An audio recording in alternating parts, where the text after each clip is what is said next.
Hello, and welcome to VOW Voices of Wisdom, the show that might not be for everybody, but everybody needs to watch this show. Today, I'm having on my show today someone that had an experience that everyone needs to know. And I'm going to start off by saying one of her poems. It's called Nobody Knows. The hunger of every day. It takes me to the garbage where I may find some apple peels today. I wait for the dusk because I'm afraid if they see me, I will not eat today. My belly hurts, but what to do? Take a risk, take a chance. It doesn't matter. I'm hungry today, and I must eat today. Tomorrow is so far away. Today is what matters. Today I must eat. Not a moment to waste. Hunger is not new to me.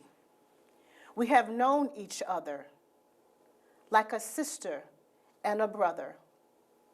So come what may, I must eat today. Today I have on my show today, Bozenna Urbanowicz. Could I say it? Please say it. I'm good at this. Please do. Bozenna Urbanowicz Gilbride. Thank you very much. I knew I was going to screw that up. But thank you for coming today. Thank you for inviting me. I want to start off on just telling us right now about your family now. You're a wonderful husband, and he's wonderful, isn't he? It took a long time to respond to that, Bozenna. Having fun with you.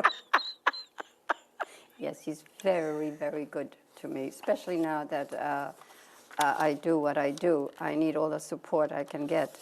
And having him by my side, I couldn't do better than that. That's wonderful. I have 4 children. They're all married, 3 grandchildren. They're all boys, and I did want a girl, but God saw it differently. So, okay, I'm okay with that now. We live in Southampton, retired. I met my co-author 20 years ago, and we realized our stories were so similar. She's a German Jew, Holocaust survivor. I'm Polish Catholic. We were born in the same year. 2 different countries, 2 different religions, 2 different traditions, customs, language. Yet we survived the same Holocaust of World War II. We heard each other speak at a high school symposium on the Holocaust, and she came over to me at the coffee urn, and she said, Bozenna, your story is like mine. I said, no, Inga, your story is like mine. And that's where our friendship began. And we stayed in touch via telephone because we're far apart. Until about 4 years ago, she invited herself to my house for a weekend and wouldn't go home unless I agreed to do the book. My husband even took a picture of the 2 of us, and I was near tears. I'm sitting at the dining room table with her, and I don't want to do the book. I was very strong, but not strong enough because she won, and the book lives. And it's very, very important that the book lives. Well, it was written for students. We wanted them to identify what it's like to be a child in a war that you don't understand. And at the age, how old were you? I was deported from Poland to Germany at 9. I'm the oldest of 4 children, so I seem to remember more than my younger siblings. My younger siblings did not want to talk about the Holocaust. Neither did I. I accidentally got involved in my parish where I used to live. They were doing Kristallnacht, remembrance of the burning of the synagogues in Germany, and they needed different speakers on the Holocaust. And I didn't want to speak up, but the priest in my parish couldn't find anyone else. I came home, I told my husband, and he said, you must go and tell Father who you are. So I went and I told Father, and he said, I want you to speak. I want you to say something. So I did. And that night in church, there were some senators and congressmen, and they heard me. And of course, they summoned me the next morning. I get a telephone call, report to town hall. Now that scares the daylights out of me. I mean, I'm afraid of authority. I'm afraid of policemen. That's why I don't have a traffic ticket, you know? And I reported, and no one's telling me anything at town hall. And suddenly they call a young man and me to come to the office. So we went. It turns out he was a young rabbi, very young, and myself, and they used us as an example of how the Kristallnacht of the Holocaust of World War II, how it was observed in different parishes. The rabbi described what he did in his synagogue, and I talked about what I did, my part. And of course, there were lots of pictures, and the pictures appeared in local papers. And schools started calling me, would you come and tell our students what it was like? And I was doing this for, now it's 20, 21 years since I started. And it seemed to resonate with the students. So when we got together, my girlfriend and I, to do the book, we talked a lot how we decided that it seems that our students don't want to read much. It's a fact. So now let's keep the book short. Let's keep it pithy. All right, 120 pages. And use very descriptive language. If you smelled something, describe the smell. And if you saw something, what color was it and all that. So we did that. Then how do we put the book together? Now, my girlfriend, she gets credit for getting the book to be. And say her name for us, please. Inga Auerbacher. Right. And we... I wasn't going to try that one either. I would have fixed you. And we decided that the book will be, half this book will be my story, and half will be Inga's story. And that, we agreed on that right away when we thought of it. And my story begins this way, because that's who I am. With the cross. Yes. So we decided that's how it's going to be.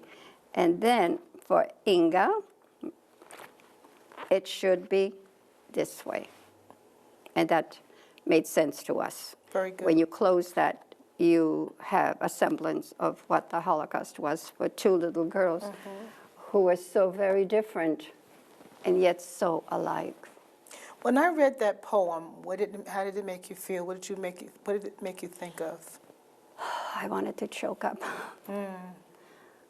There's a picture in the book. It's a rendition, it's a sketch an artist did of exactly what the poem describes. I was in a garbage dump, actually, when I was digging for the apple peels.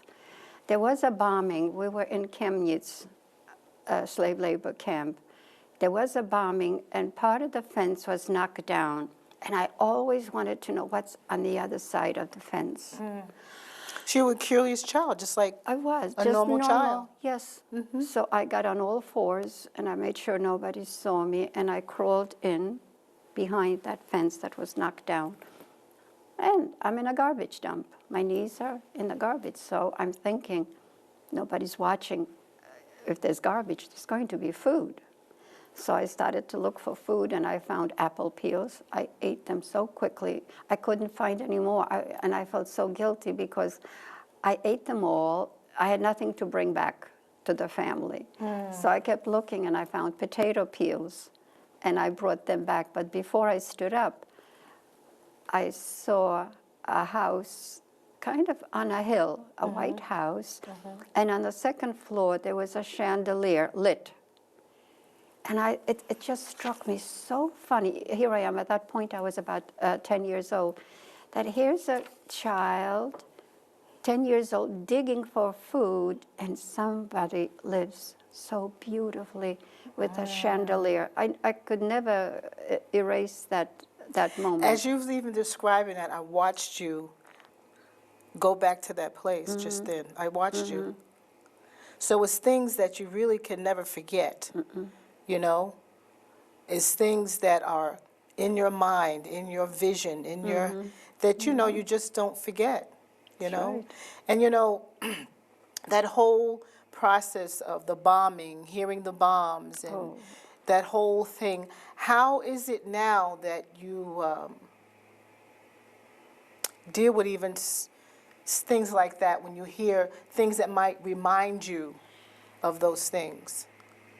What scares me now is when I see airplanes, especially military, above my head. I am really scared.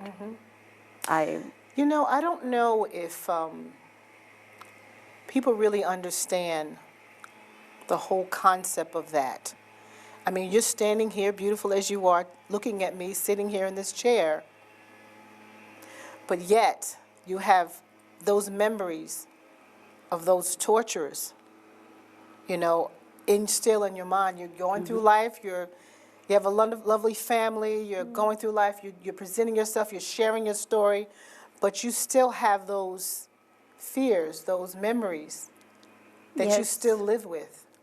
I don't know if people Yes. really understand that. No, I think you have to go through something like it or something close to it to get you thinking, oh my God, you know, this is what it was like. This is how children felt. Children were told nothing in those days why we were deported to Germany from Poland. What did I know? I'm 9 years old. What do I know? And hunted during the night by the Ukrainian nationalists who were collaborators with the Nazis. What do I know? I'm 9 years old. To me, my horse was the big deal in my life at that time. Oh, you had a horse? I had a horse. That's nice. That's almost like something you can reference to that was a good thing. Want to know the name of the horse? Yes, why not? He was called Mishka, which means mousy. Mousy? Mousy. Why Mousy? I don't know. My father gave him that name, Oh, and I okay. liked it. And my father used to plop me on the horse to teach me how to ride without a saddle, mind you. And Mishka, Mousy, would bend down to graze, and I would slide down her neck. My father would laugh, pick me up, put me back on the horse, and I would trot a little bit, you know. And Mishka would bend down, and I'd go right down. My father was laughing. You know, out of all of that, to even have good memories, I think that They were almost good. keeps you sane in a sense, you know? As Yeah. horrible as that whole thing was. And, you know, I think about forgiveness. Oh. Most people would think there's no way that you could forgive. But have you? I have. I came to terms with that. I was about 17, 18. A former teacher of mine, a nun, where I used to live, she called me to the convent and she said, Bozenna, I want to talk to you. I remember going there and I thought she was going to scold me about something, but no. She sat me down and she said, you have to forgive those tormentors. And she talked, and my mind is racing. I'm about 17, 18. How can I forgive people who did such an awful thing to us?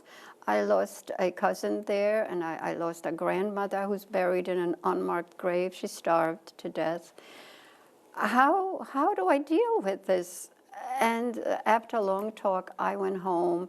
The nun also told me that, Bozenna, if you don't learn to forgive, you're going to turn out to be a bitter old lady. Now at 17, I had no intention. Absolutely not. And I had to go home and think this out. And I eventually forgave. It wasn't as big a deal forgiving as you would think. Why? It's forgetting that's impossible. the nightmares that I've had, I used to have one nightmare that came, every year, almost exactly the same. I'm alone, I am running in a field, and there's Germans with bayonets running after me. And I'm alone. I don't know what to do, where to hide. Finally, I decided that I will dig a deep hole in the ground, and I can feel in my nightmare, I can feel I'm digging, even the sand, the dirt is under my fingernails. Wow. And I dig a hole, and I dive in head first, and I hear the Germans with their bayonets coming, and they're looking for me in the earth. And I can hear the bayonets swooshing. And I can hear it in my nightmare. And then I realize my feet are still sticking up above ground. They're going to find me. And I wake up, I never know what happens. Wow. I had this nightmare for a long, long time. How do you measure pain? I don't think you can measure pain. Only the one who's going through it could feel it. No one can tell. You couldn't tell that I'm a nervous wreck right now and I'm scared to death of you. Can you tell? No. You know, I'm going to ask you that because I remember the first time we met and we had lunch. And we had such a wonderful first meeting. I mean, we left saying, I love you and you love me. I mean, we didn't even know each other. But it was a kinship there. It was something there. But we met for lunch, and you sat there. I'll never forget, you're sitting across from me, and you looked terrified. I was. And it disturbed me. And I'm like, what? I thought we were fine, you know? But now I understand those fears, like I said before, those fears, those things, they come back. So it's a fear that would always probably just come back, but you deal with it. I deal better and better, it seems. There was a time when I was raising my 4 children, I wouldn't go to a parade because I didn't want to see Boy Scouts marching. And I don't know if you remember Sea Cadets marching in parades in white uniforms, and they carried the guns. Yes, That yes. scared the heebie-jeebies out of me. I didn't want to see that. If I was standing at the sidewalk watching the parade, I used to turn my back and pretend I'm doing something, but I didn't want to look. Now, 2 of my sons were Boy Scouts, and I remember Timothy. He loved Boy Scouting, and his meetings were on Tuesdays, I think, and I didn't want him to go, and I didn't want to drive him there. I didn't want to be part of that Tuesday. And I remember I used to say to Timothy, as it was coming closer to the hour, when I would drive him, I would go to Timothy and I would say, Timothy, you feel kind of warm. I think you're coming down with a fever or something. Don't go to the meeting. And years later, he says to me one time, Mom, how come I missed so many meetings? But that's how I was dealing with it at that time. A policeman on horseback, oh my, that scares me to death. Scares me to death. Any authority figure, that's a killer for me. It's a killer. Anyone that has that much power over me, I'm afraid. You know, I'm going to kind of go there a little bit with, why would you think a human being would do that to another human being? Oh my God. You know, I asked myself that question, so I ask you, why would any human being treat, I mean, I think about that, you know, in the slavery days and African Americans, what happened with them, and I think about, why would anybody do that to a human being? What causes a person to do that? We can talk about greed, we can talk about whatever, I don't know. What is it you think that one human being would treat another human being that way? I approach that a little bit differently because who I am. I'm a Catholic. God gave us free will. You can choose. He's my Father. No father wants to force you to love him. He wants his love to come freely. Absolutely. Now, people, they have a choice. They make bad decisions. Evil exists, I read this someplace, in all of us, good and evil. And we have to choose. And sometimes we make terrible mistakes choosing evil, and sometimes evil has its own reward and it tricks you. And you think, oh, well, I got away with something. Hey, look at this, you know. I'll try that again. That's not the way to go. When I talk to students, I remind them of something I heard. A highway. It's a highway, wonderful highway, and you are driving. But there are stop signs, many stop signs, and there's something written beneath the stop sign. Now, you can drive like a lunatic and speed through this highway of life, or you have a choice. You could stop at each stop sign and read what it says. If you go any further, this and this is going to wait for you. So if you're a risk taker, you don't care, then that's up to you. That's up to you. But if you are not a risk taker and you read that step sign and it tells you what's waiting for you if you go further, then you shouldn't do that. It's up to you. The teachers, when I use that analogy in school, the teachers love that because that's, as young people, they should look for the stop signs and know that there's a risk to be taken. That's a great analysis. You know, and I think it's so wonderful that your focus, too, is educating our students, educating our children. You know, because a lot of them have no clue and would probably never even have a tinge of any kind of experience of that, you know. Mm-hmm. But even to inform them and to let them know that this was real, because as you know, some people think that, oh, that never happened. I know. That's crazy. That's crazy. It's absolutely insane. But I think that's another way for people to want to not deal with it or admit to it or think that anybody, I mean, if you think about the torture and the torment and the taking away of freedom that happened during that time, it's just inhuman. So it's almost like for someone, sometimes I guess people's minds, it's better for them to think that, oh no, no one could ever do that to anybody.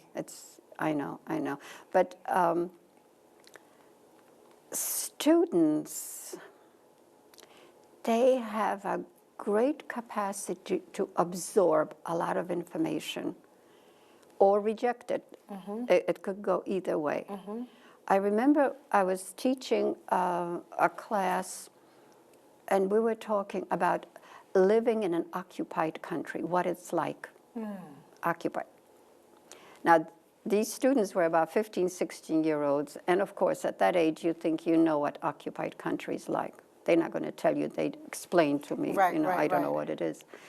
So I'm saying to them, I lived in an occupied, first my country, Poland, was occupied by the communists, and then we were by the Nazis.